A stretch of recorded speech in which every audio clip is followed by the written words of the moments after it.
Hello Imran my lead, तुम आओ मेरे साथ। हमें इस इमारत के अंदर जाना है।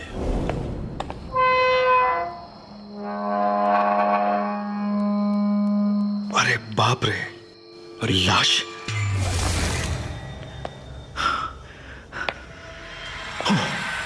वो क्या?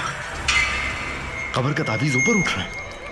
तावीज और फर्श के दरमियान खला में हल्की सी रोशनी है और उस खला से दो खौफनाक आंखें अंधेरे में घूर रही हैं।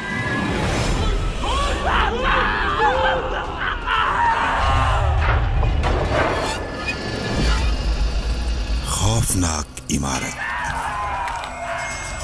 एक इमारत कई साल से बंद है, लेकिन उसमें कत्ल हो रहे हैं। एशिया का अक्लमंद तरीन अहमक ये मामला कैसे हल करेगा?